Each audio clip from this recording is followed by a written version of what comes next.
তাদের ওয়াকার, তাদের দলীয় লোক, তাদের নিয়োগ করা লোক, তাদের আত্মীয় এই পুলিশকে তারা অপব্যবহার করেছে। অন্যায় করতে তারা এই পুলিশকে বাধ্য করেছে। যে সংবিধানে 53 বছর বাংলাদেশ চলছে, সংবিধান ইসলামী সংবিধান নাকি ধর্মনিরপেক্ষ সংবিধান? বিসমিল্লাহ থাকলে হবে না। কেউ কেউ বলবেন যে হুজুর বিসমিল্লাহ তো গত সরকার রেখা দিছে, বিসমিল্লাহ তো আর মোছে নাই, জিয়াউর রহমান যে লাগাইছে আজ পর্যন্ত বিসমিল্লাহ আছে, তো ধর্মনিরপেক্ষ সংবিধান হলো কেমনে? আমি বলবো দোস্ত, এই সংবিধানের ভিতরে যে আইনগুলো আছে সেগুলো কোরআন দিয়ে বানানো, হাদিসের আলোকে বানানো। তো মদের বোতলে বিসমিল্লাহ লেখা লাভটা কি? মদের বোতলের গায়ের মাঝে বিসমিল্লাহ লিখলে মদ জায়েজ হয়ে যাবে, ঠিক না? ভিতরেরটা শরবত হয়ে যাবে।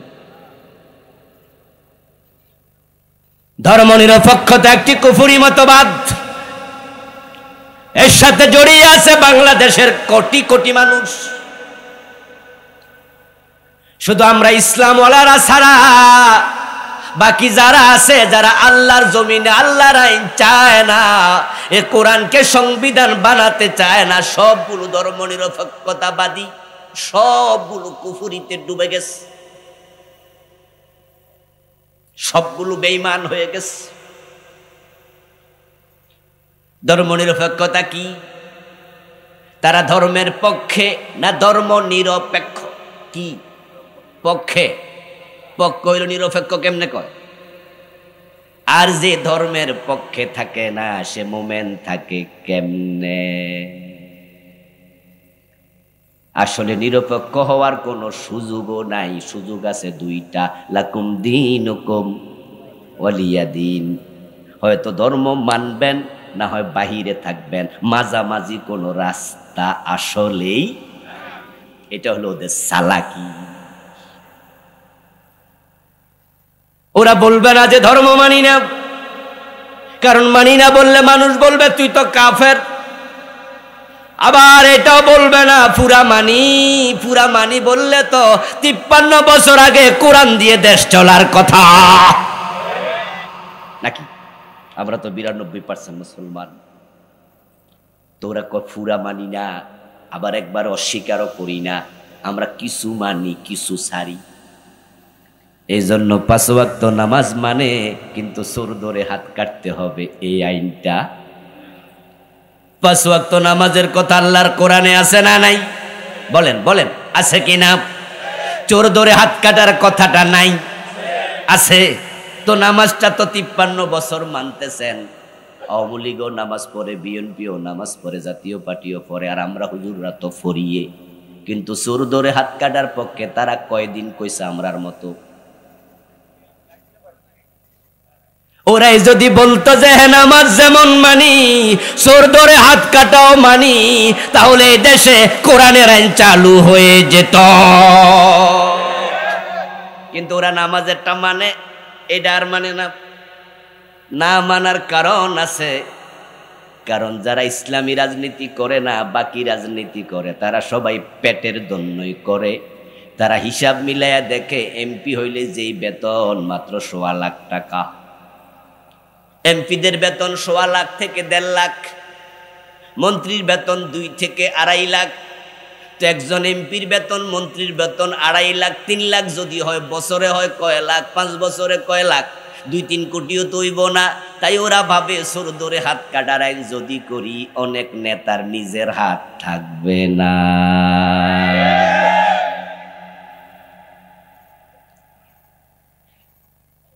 ওরা চুরি করার টার্গেটে অধিকাংশ রাজনীতি করে। সেটাই তো আমরা দেখেছি। কয়দিন আগে নেত্রী বলেছে তার বাড়ির পিয়ন 400 কোটি টাকার মালিক। 400 কোটি। এই টাকা আপনার 2 টাকার নোট, 5 টাকার নোট দিলে যদি কয় শুধু গনেন, 40 বছর লাগবে, আরো বেশি। শুধু গন, 24 ঘন্টা গন। ফিয়নের বেতন কত? টাকা পাইলো কই? কোত্থেকে আসলো এত টাকা? প্রশ্ন, যদি ফিয়ন 400 কোটি টাকার মালিক হয়, বাড়িওয়ালা কত টাকার মালিক? হিসাব নাই। হিসাব ছাড়া কয়দিন আগে পত্রিকায় দেখলাম শুধু এস আলম গ্রুপ ইসলামী ব্যাংকের 18টি শাখা থেকে টাকা লুট করেছে 80,000 কোটি।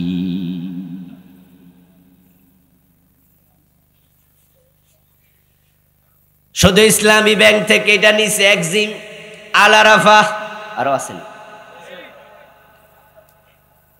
তাহলে এখন সব মিলায়া কত নিছে? একা নেয় নাই, ওই বাড়িওয়ালারেও 50% বাগ দেয়া লেগেছে। যার বাড়ির পিয়নের মালিক 400 কোটি টাকা, ওই বাড়িওয়ালা এই দেশটাকে ফতুর বানাইয়া ছাড়ছে। তো এরা চোর ধরে হাত কাটার আইন কেন করবে? করলে তো লস। ওরা বড় চালাক, তাই মাঝামাঝি রাস্তা খোঁজেন। আপনাদের মাহফিলে যদি অতিথি হতো, ওই নেতা অতিথি মাই খাতে নিয়ে দেখতেন যে কত সুন্দর সুন্দর আমাদেরকে বাক্য শোনায়, মনে হয় যেন আল্লাহর ফেরেশতা। কত সুন্দর ওয়াজ উনিও জানে। মাদকের বিরুদ্ধে সরকার জিরো টলারেন্স, এই ওয়াজ শুনতে শুনতে কান দেনা হওয়ার অবস্থা। নেতারা গত 15 বছর বলছে আমাদের সরকার মাদকের বিরুদ্ধে কোন রকমের ছাড় দেয় না। বক্তৃতা শুনে আমার হাসি আসতো। তাহলে মাদক নির্মূল অধিদপ্তর কেন করো না? অধিদপ্তর বানাইছো মাদক নিয়ন্ত্রণ। বাংলাদেশে যে মাদকের বিরুদ্ধে সরকারি একটা অফিস আছে, অধিদপ্তর আছে, এটার নাম কি মাদক নির্মূল অধিদপ্তর না নিয়ন্ত্রণ? নিয়ন্ত্রণ মানে কি বন্ধ না কিছু কিছু চলে? হ্যাঁ,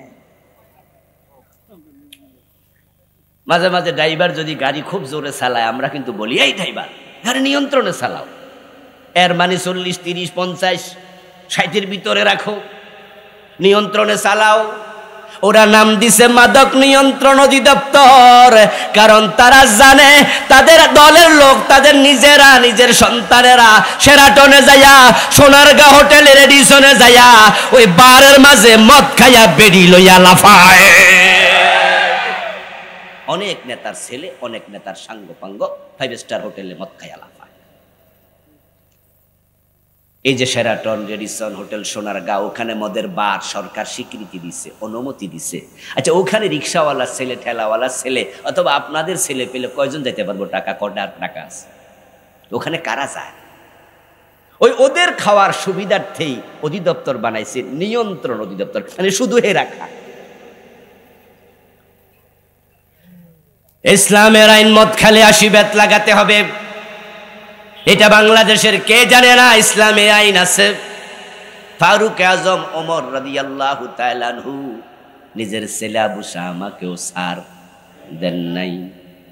মদ্যপানের অপরাধে প্রিয় পুত্রকে নিজ করে মেরেছ দৌড়া, মরেছে পুত্র তোমারই চোখের পরে। এখন তারা নিয়ন্ত্রণ অধিদপ্তর বানালো, নির্মূল অধিদপ্তর বানালো না। এক দেশে 2 রকম আইন দিয়ে মাদক বন্ধ হবে না। গরিবের ছেলে মদ খেলে তাকে জেলে দেবে, আর ধনীর ছেলে মদ খাবে, মেয়ে নিয়ে লাফাবে, তাকে পুলিশ স্যালুট দেবে। 2 রকম আইন দিয়া মাদক বন্ধ হয় না। তার প্রমাণ 53 বছরের বাংলাদেশে মাদক বন্ধ করা যায় নাই। যদি 80 বেতের আইন চালু হতো, রাজার ছেলে প্রজার ছেলে যেই মদ খাবে 80 বেত দেয়া শুরু। 6 মাস চালাইয়া দেখো, 6 মাস পরে বাংলার সীমানায় মাদক সেবী পাওয়া যাবে না। 80 বেত বাড়ির কাছের কথা। ছোটকালে মেজাজি টিচার, প্রাইমারি স্কুলে হেফসখানায় কিছু শিক্ষক ছিল খুব তেজি, এজন্য হেরা মাঝে মাঝে বেদ ব্যবহার করতো, যদিও এটা ঠিক নয়, কিন্তু বাংলাদেশে এটা আছে। হেফসখানায় তো খুব আছে। আচ্ছা, হেফসখানায় বা প্রাইমারি স্কুলে আমরা দেখতাম যে প্রাইমারি স্কুলে হঠাৎ করে টিউ আইছে, এই কথা শুনলে হেডমাস্টার সহ সব টিচার আগে কইতো বেদ লুকা। আমার বন্ধু এই যে বেদ দিয়ে টিচারে পিটাইতো, হেফসখানায় শিক্ষককে পিটায়, এমন রাগ উঠছে, লাগাতার 5 মিনিট পিটাইছে, তাও 80 বেত হয় না, এতটি হয় না। 40-50টা দিলে পুরা ফিট লাল, আর 80টা দিলে কি খবর? ইসলাম কত সুন্দর। ওয়ালিয়াশহাদ আযাবাহুমা তাইফাতুম মিনাল মুমিনিন। আমার আল্লাহ সূরা নূরের মাঝে বলতেছেন, শাস্তি যখন দিবা একদল মুসলমানের সামনে দিবা, তারা যেন দেখে। যারা অপরাধী তারা শাস্তি পেয়ে অপরাধ ছেড়ে দেবে, আর যারা দেখবে তারা শাস্তি দেখে অপরাধ ছেড়ে দেবে। কেমনে আসিবে দেয়, ভিডিও করে প্রচার করে দাও, টেলিভিশনে লাইভ প্রচার করো, পত্রিকার হেডলাইন করে দাও, ইউটিউবে গুগলে আপলোড করে দাও, প্রচার করো, লাখ মানুষের সামনে আসিবে দাও। এভাবে 6 মাস যদি চলে, মাদক সেবীরা মদের কথা মনে হলে মদ খাবে না, ঠান্ডা পানি খাবে। খেলার নাম মায়ের উপরে ওষুধ নাই। পাগলা গারদে যখন পাগল যায়, এই টেবিল ফ্যান আছে কিনা দেখেন তো, নিয়ে আসেন একটা। পাগলা গারদে যখন পাগল রে দেয়, প্রথম নাকি এলোপাতারি ফিডা খাইয়া পাগল অর্ধেক ভালো হয়ে যায়। শুধু ওয়াজের নাম ইসলাম না, আইন সাথে থাকবে। নবী মুহাম্মদের মতো বড় ওয়াজিন পৃথিবীতে কেউ নাই। কিন্তু যদি শুধু ওয়াজ করলে চোর ভালো হয়ে যেত, তাহলে আল্লাহ বলতো, ও নবী, চোর ধরে 10 মিনিট ওয়াজ করে দেন। হাত কাটার কথা আল্লাহ বলতেন না। হযরত ওমর রাদিয়াল্লাহু তাআলা আনহুর চেয়ে বড় ওয়াজিন আমরা কবে হলাম? পৃথিবীর কোন মানুষ আছে? ওমর তার ছেলেকে 80 বেত কেন দিল? 10 মিনিট ওয়াজ করে দিলে তো হতো। মাইক হাতে নিয়ে আমাদেরকে দায়িত্ব দিয়ে নেতারা চলে যায়, হুজুর অনুরোধ করে গেলাম, যুবকেরা ধ্বংস হয়ে যাচ্ছে মাদকের কারণে, হুজুর আপনারা একটু এই বিষয় ওয়াজ করবেনই। আমি মনে মনে বলি, দোস্ত এই ওয়াজ আমার দায়িত্ব দিয়া চলে যেও না, লাভ নাই, লাভ নাই। ওয়াজ করলে যদি মদ বন্ধ হতো, ওমর ওয়াজ করতো, তার ছেলেকে 80 বেত দিত না। আর রাতে 10টা 10:30 বাজে এই মাহফিলের মাঝে আমি যে মদের বিরুদ্ধে ওয়াজ করব, এখানে মদখোর আছে কয়জন? আচ্ছা, যারা মদ খায় রাতে 10:30 বাজে মাহফিলে বয়ে থাকবো, এটার কোফাল কি এত বালা? ইয়াবাখোর, গাঁজাখোর, মদখোর যদি 2-1টা আসে মাহফিলে, হে চা দোকান পর্যন্ত আসে, ওই মিষ্টি দোকান, জিলাপি দোকানে বইয়া বইয়া মোমবাতি টানে আর ওয়াজ শুনে, পরে যায় না। যারা ভালো মানুষ তারা বসে আছে মাহফিলে, ওদেরকে মদের ওয়াজ করে লাভটা কি? হ্যাঁ, ওয়াজ আমরা করব, কিন্তু এতে মদ বন্ধ হবে না। দরকার ছিল ওয়াজটা মাদক সেবীদেরকে শোনানো, ওরা তো নাই। জ্বর উঠছে যার, কম্বল দরকার। তো জ্বর উঠলো কার, কম্বল আমি কারে দিলাম? ওরা তো নাই। এই জন্য আপনারা যারা নেতা, আমাদের হুজুরদের ঘাড়ে দায়িত্ব দিয়ে চলে যায়েন না যে হুজুর আপনারা মাদকের বিরুদ্ধে ওয়াজ করেন, বরং আমরা দায়িত্বটাই দেশের নেতাদের ঘাড়ে দিয়ে দিতে চাই। সংসদে মাদকের বিরুদ্ধে 80 বেতের আইন পাশ করে দাও, 6 মাস পরে এই দেশে মাদক সেবী থাকবে না। আইন দরকার আছে না নাই? কিন্তু ধর্মনিরপেক্ষ যারা, তারা এই আইন করে না,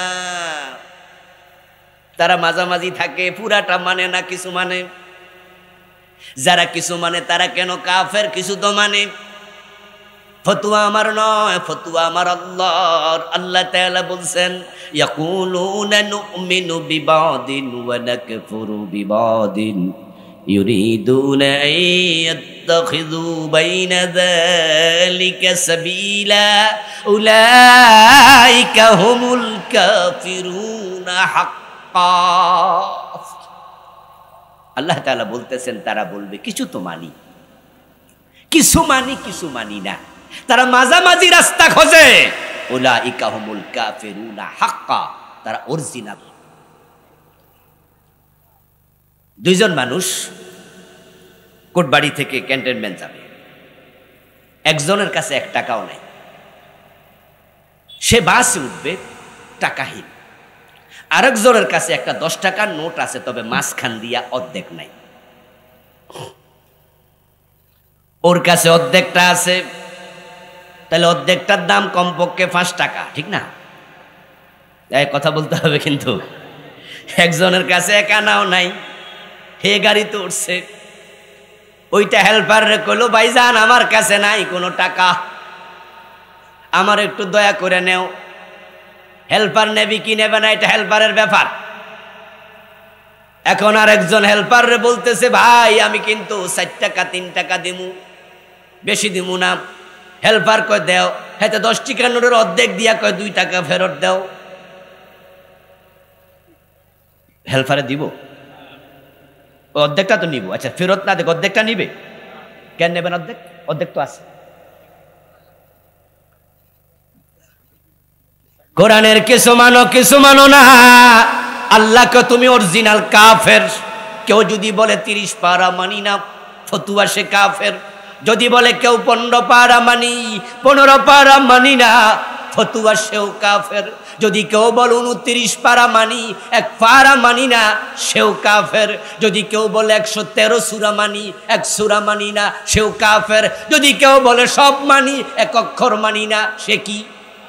সবাই বলেন সে কি? তো সেনা বাকিটা মানে?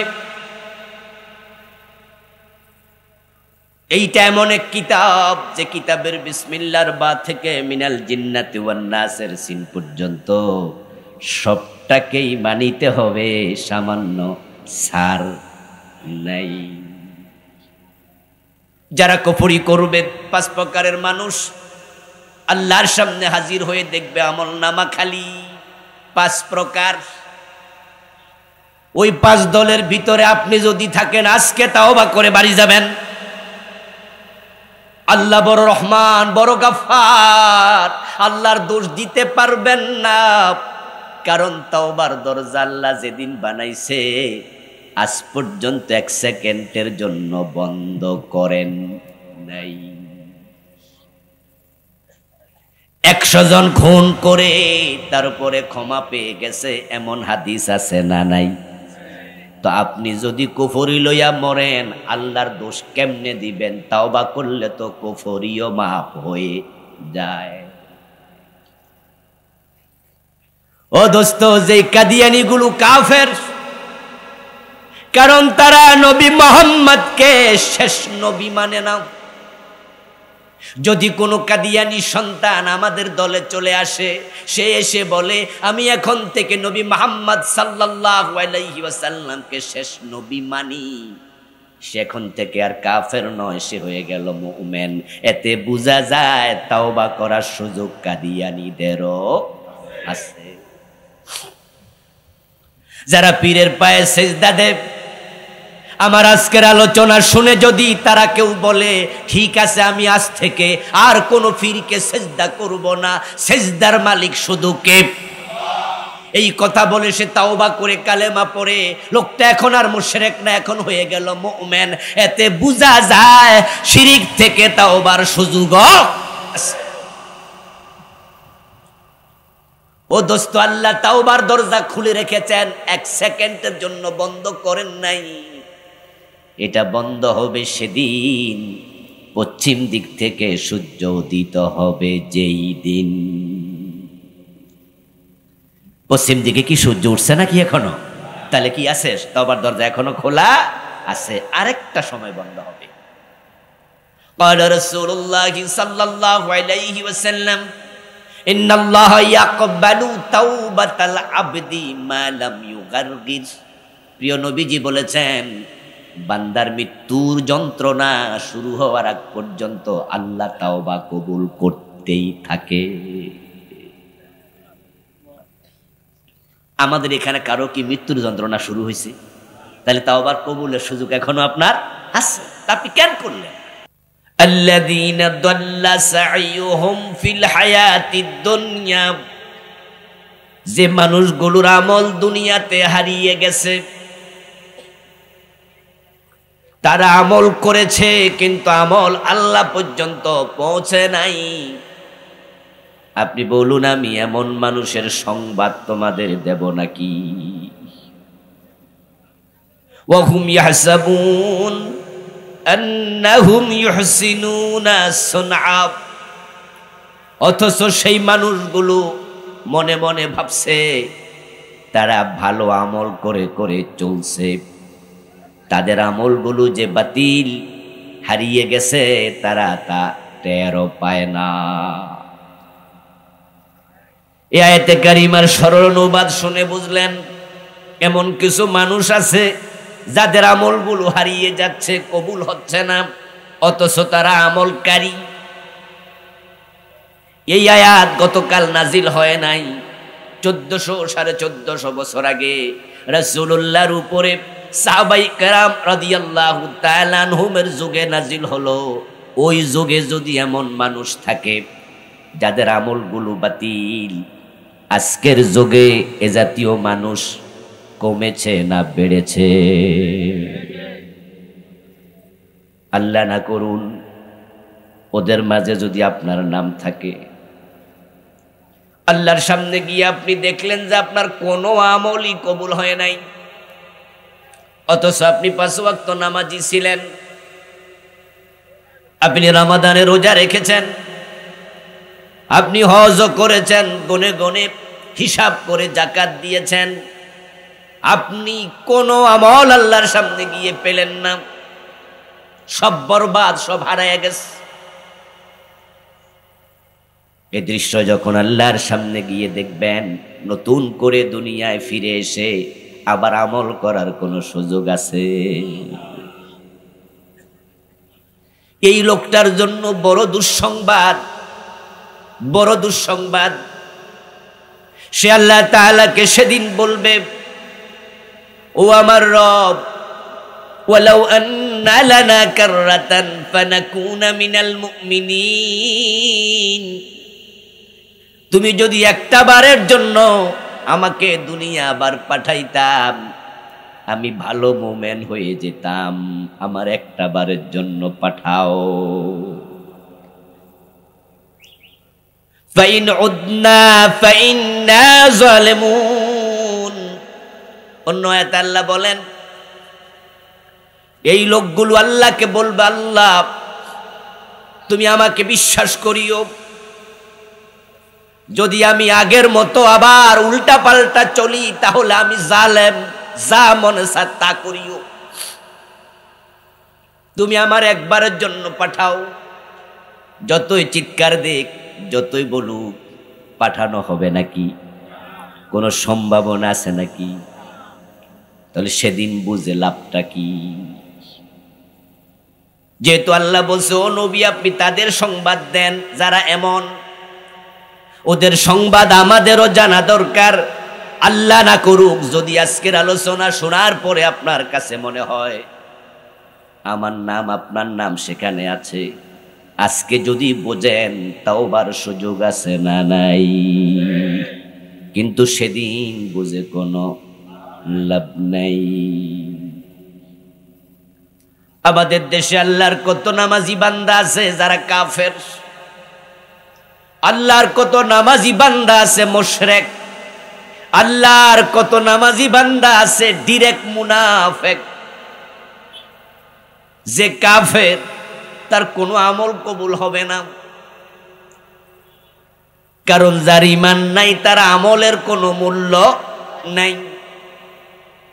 যে মুশরিক তার ঈমান নাই,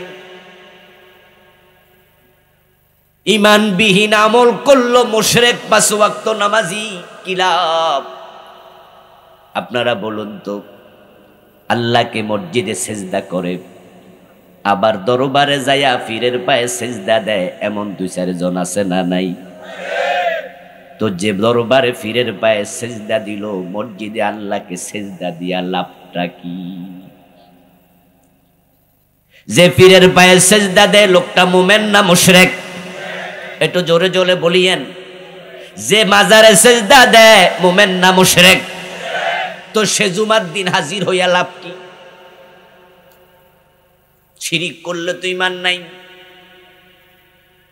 আল্লাহর সামনে গিয়ে বলবো, আল্লাহ আমি তো নামাজ পড়েছি, রোজা রেখেছি। আল্লাহ বলবেন, বান্দা কথা ঠিক, তুই নামাজ পড়েছিস, তোর কপালের মাঝে কালো দাগও আছে, কিন্তু তুই কি সূরা কাহফের 103, 104 নাম্বার আয়াত পড়স নাই? কিছু আমলকারী আছে যাদের আমলগুলো দুনিয়াতে হারাইয়া গেছে, তুই তো তাদের একজন। তাই তোর কোনো আমল আমি আল্লাহ পর্যন্ত পৌঁছে নেই। মাদার তেরেসার নাম শুনেছেন? হ্যাঁ, কইয়েন একটু জোরে। মাদার তেরেসার নাম শুনেছেন তো? মাদার তেরেসা ইউরোপের নাগরিক ছিলেন, ইন্ডিয়ায় বসবাস করতেন। হাজার হাজার ইয়াতিমের মা, শত শত ইয়াতিমখানা বানিয়েছিলেন। জীবনে বিয়েটা পর্যন্ত করেন নাই, পুরাটা জীবন অরফানেজে কাটাইছে, ইয়াতিম বাচ্চাদেরকে সেবা দিয়েছে। কর্মের স্বীকৃতি স্বরূপ উনাকে শান্তিতে নোবেল প্রাইজ দেয়া হয়েছে। নোবেলে প্রাপ্ত পুরাটা টাকা দান করে দিছে। ইয়াতিম লালন পালন করা কি নেক আমল নয়? কত বড় নেক আমল! প্রিয় নবীজি বলেছেন, যদি কোনো ব্যক্তি ইয়াতিমের মাথায় হাত বুলিয়ে নেন, তার হাতের তল দিয়ে যতগুলো চুল অতিক্রম করবে, বিকুল্লি শারাতিন হাসানাত, প্রতিটা চুলের পরিবর্তে অগণিত নেকি আল্লাহ লিখে দেন। শারাতুন এক বছর, হাসানাত বহু বছর। চুল যাবে একটা, নেকি পাবেন অসংখ্য। যদি শুধু ইয়াতিমের মাথায় হাত বুলালে এত নেকি, ইয়াতিম লালন পালন করলে কত নেকি। قال رسول الله صلى الله عليه وسلم انا وكافل اليتيم كهاتين في الجنه। নবীজি মুহাম্মদ সাল্লাল্লাহু আলাইহি ওয়াসাল্লাম বলেছেন, ইয়াতিমের লালন পালনকারী এবং আমি নবী মুহাম্মদ পাশাপাশি জান্নাতে থাকব। তো মাদার তেরেসা তো হাজার হাজার ইয়াতিম পালছে, জান্নাত পেয়ে গেছে বুঝি? পাওয়ার কোনো সম্ভাবনা আছে নাকি? কারণ তিনি একজন মুশরিক খ্রিস্টান মহিলা। وقالت النصارى المسيح ابن الله। যারা খ্রিস্টান তারা বলে নবী ঈসা আল্লাহর ছেলে। নাউজুবিল্লাহ পড়েন। আল্লাহর কোনো ছেলে আছে? মেয়ে আছে? লাম ইয়ালিদ ওয়া লাম ইউলাদ। এটা হলো আমাদের আকীদা, তার কোনো সন্তান নাই এবং তিনি কারো থেকে জন্মগ্রহণও করেন নাই। খ্রিস্টানরা ঈমান হারা হয়ে গেল। তাদের নবী ঈসা বলেছেন, আব্দুল্লাহ আতানিয়াল কিতাবা ওয়া জাআলানি নবিয়্যা। আমি আল্লাহর বান্দা। আর তারা কয় না ইবনুল্লাহ, তুমি আল্লাহর ছেলে। নবী কয় কি আর উম্মতে কয় কি? বাংলাদেশও মুশরিক আছে। আল্লাহ নবীকে বলে, কুল লা ইয়ালামু মান ফিস সামাওয়াতি ওয়াল আরদিল গায়বা ইল্লাল্লাহ। ও নবী, আপনি বলুন, আকাশ এবং জমিনে আল্লাহ ছাড়া কেউ গায়েব জানে না। আপনি বলেন গায়েব জানে শুধু আল্লাহ। আর বাংলাদেশে এমন মুরিদ, এমন উম্মত আছে যারা বলে ফিরও গায়েব জানে, নবীও গায়েব জানে।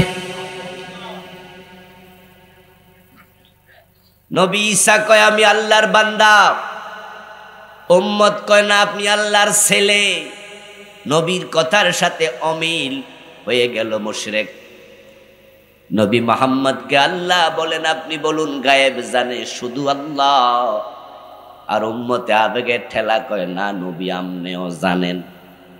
নবীর কথার সাথে অমিল হলে তারা যদি মুশরিক হয়, তোমাদের খবর কি? ও দোস্ত, কতজন কত জায়গায় ঈমান হারাচ্ছে তার কোনো হিসাব নাই। আল্লাহ তাআলার সামনে হাজির হয়ে মানুষগুলো বলবে আমাকে আবার পাঠাও। আল্লাহ বলবেন কোনো সিস্টেম নাই।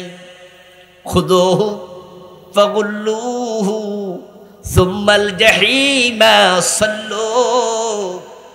ও ফেরেশতারা, তাকে ধরো, তাকে জাহান্নামের শিকল দিয়ে বাঁধো, তারপরে তাকে জাহান্নামের মাঝখানে ফেলে দাও।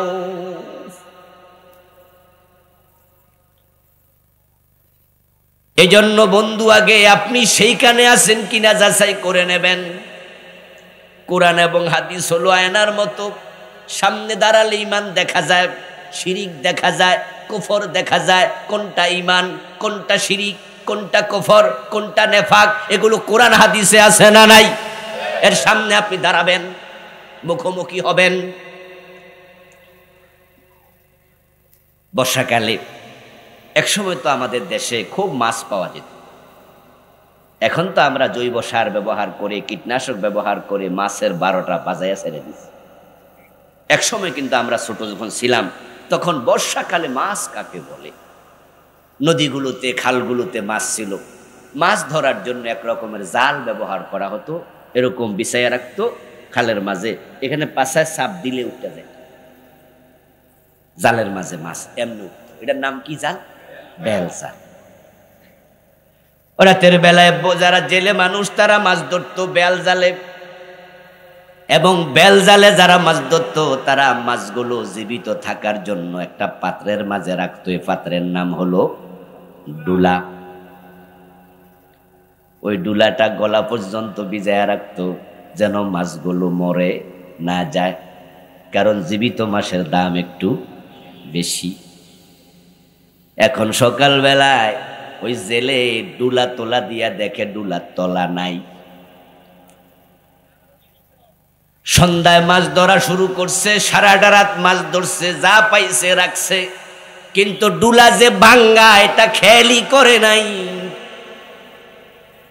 কথা কিন্তু বুঝেন প্রিয় ভাইয়েরা, এই যে সারা রাত পরিশ্রম করলো, সময় গেল, মশার কামড় খাইলো, সকালবেলা ডুলা তোলা দিলে মাছ কয়টা? নাই। এখন মাথায় হাত দিয়ে কাঁদো। ওই জেলে বলবা, আরে আমি কি ব্যাককলের মতো কাম করলাম, যদি আমি একটা নজর চাইতাম ভাঙ্গা সুরা আছে কিনা তলা, তাহলে তো আমি আর আজকে সারা রাত এইভাবে লোজার হতাম না। হ্যাঁ দোস্ত, হয়তো লোকটা সাময়িক কষ্ট পাবে, হয়তো তার এই মাছ বিক্রি টাকা দিয়া পরিবারের চাল ডাল কিন্তু আজকে ঋণ করা লাগবে। একদিনে মাছ হারাইছে, সে মরে যাবে না, তার বিশাল বড় বাপের লসও হয় নাই, তবে এক রাত কষ্ট হলো, একদিন ঋণ করলো, পরের দিন আবার ভালো ডুলা, তারপরে মাছ ধরে ঋণ পোষায়া ফেলবে, অসুবিধা নাই।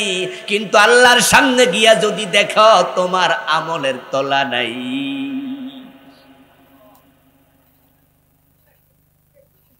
ও দোস্ত, সেদিন এমন আফসোস করবা যে আফসোসের কোনো কাফারা আর নাই।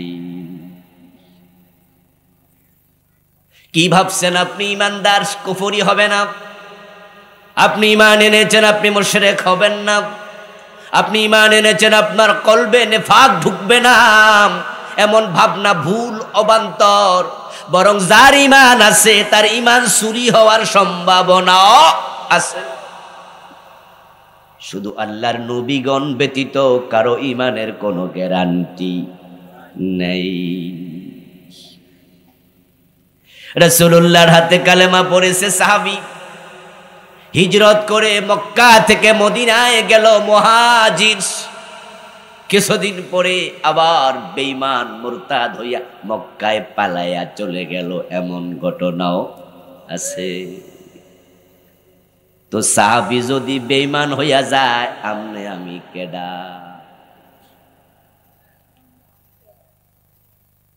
এ কোরআনে আল্লাহ তাআলা একজন ব্যক্তির আলোচনা করেছেন, তার নাম ছিল বালাম ইবনে বাউর, বনি ইসরাইলের অনেক বড় আল্লাহর ওলি। ওয়াতলু আলাইহিম নাবা আল্লাযী আতাইনাহু মিন আয়াতিনা ফানসালাখা মিনহা ফাআতবাআহু আশ-শাইতান ফাকানা মিনাল গাবিন। ও নবী, আপনি ওই লোকের আয়াত, ওই লোকের প্রসঙ্গে উম্মতকে শোনান যে এত বড় ওলি ছিল। আতাইনাহু মিন আয়াতিনা, আমি তাকে অনেক নিদর্শন দিয়েছি। আতাইনাহু আয়াতিনা, অনেক অনেক অনেক। সে ছিল মুজাবুদ দাওয়া, হাত তুলতে দেরি, দোয়া কবুল হতে দেরি হতো না, এমন বড় ওলি। কিন্তু এক পর্যায়ে ফানসালাখা মিনহা, সে তার মর্তবার উপরে টিকে থাকতে পারে নাই, পিছল খাইয়া পড়ে গেছে। ফাতবাহু শয়তান, শয়তান তার পিছু নিছে, তাকে ধোঁকা দিছে। ফাকানা মিনাল গাওয়িন, সে বেঈমান হয়ে গেছে। ল্যাংটার নাই বাটফারের ভয়, যার পকেটে কাফন নাই, সে একবার উলঙ্গ। যদি রাস্তায় ডাকাত দাঁড়ানো থাকে আর রাতের 2টা বাজে, আপনি তাকে বলেন এই সামনে যাইও না, আমি এই মাত্র এখান দিয়ে আসছি, ডাকাতে আমার যা ছিল সব নিয়ে গেছে, ওই ল্যাংটা তুই যাইস না। ল্যাংটা হেসে হেসে বলবে, আচ্ছা আমার দইরা ভাইবো নাকি? ডাকাত সেখানে ডাকাতি করছে ঠিক কথা, কিন্তু আমার কাছে তো হাফ প্যানও নাই, তো নিব ডাকি। যার ইমান নাই তার ইমান হারানোর কোনো ভয়ও নাই, হের কাছে শয়তান আসেও না, বরং হেরে দেখলে শয়তানে আরো ডরায়, গজব নি পড়ে।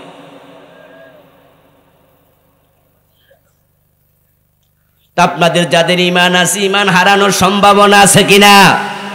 এজন্য আপনাদের সাবধান করছি আপনি আয়াত থেকে। যার পকেটে টাকা নাই সে উঠবে আপনার এখানে, আমাদের কোটবাড়ি ঢাকা যাবে, 200 টাকা ভাড়া আছে, তার থেকে 150 টাকা দিল, 50 টাকা আছে, পকেটে ঢুকাইলো, ঢাকা গিয়ে নেমে রিক্সা করে চলে যাবে আত্মীয়ের বাড়ি। ওই বেটা 50 টাকা পকেটে ঢুকায়া গাড়ির মাঝে শুয়া নাক ডাইকা ঘুমায়, টেনশন নাই, কারণ পকেট মার যদি পুরা গাড়ি ভর্তিও থাকে, হের নিবটা কি আছে কি? কিন্তু যে 1 লাখ টাকার ভান্ডিল লইয়া উঠছে, ও যদি ওর মতো নাক ডাইকা ঘুমায়, প্রবলেম আছে না নাই? এখন আমরা যারা ঈমানওয়ালা, আমরাও অনেকে নাক ডেকে ঘুমাচ্ছি। কোনটা শিরিক, কোনটা কুফর, কোনটা নেফাক, কোন কাজ করলে আমল কবুল হয় না, অনেকে কবরও রাখে না।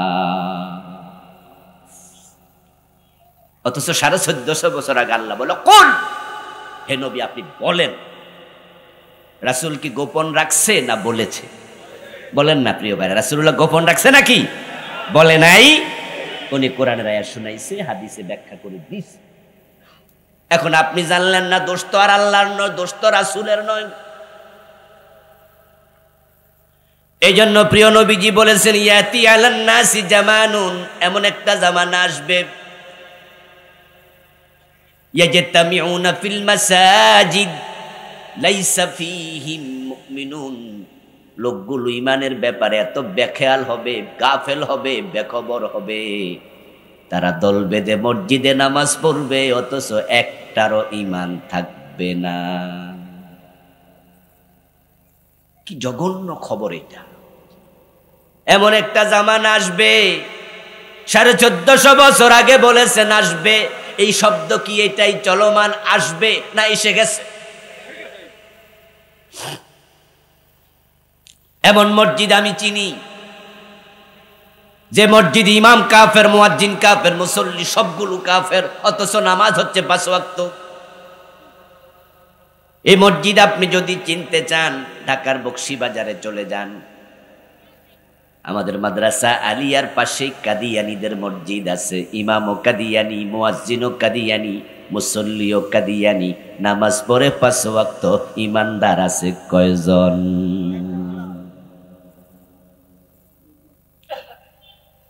আপনারা অনেকে ভাবছেন সকালে 100 বার জিকির করি, সন্ধ্যা 100 বার জিকির করি, আমার ঈমান কেমনে যায়? আমি তো বলেছি লা ইলাহা ইল্লাল্লাহ, লা ইলাহা ইল্লাল্লাহ মুহাম্মাদুর রাসূলুল্লাহ, আমি তো এইমাত্র কালেমা পড়ে মুমিন হয়ে গেলাম, ঈমান গেল কেমনে?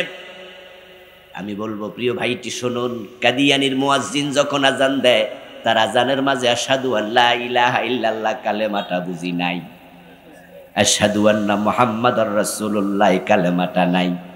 তো হে মুয়াজ্জিন কাফের হইল কেমনে? দিনে তো 5 বার আজান দিল। কাদিয়ানীরা যখন আত্তাহিয়াতু পড়ে, আত্তাহিয়াতুর মাঝে আশহাদু আল্লা ইলাহা ইল্লাল্লাহ নাই, তো কাদিয়ানী কাফের কেমনে? কালেমা তো প্রতিদিন বারবার পড়ে। এদেশের লোকেরা অনেক ঈমানটাই বুঝলো না, যার কারণে তারা ধর্মনিরপেক্ষ রাজনীতি করতে পারে। যারা ধর্মনিরপেক্ষতা বিশ্বাস করে, আল্লাহর কসম একটারও ঈমান নাই, সবগুলো বেঈমান।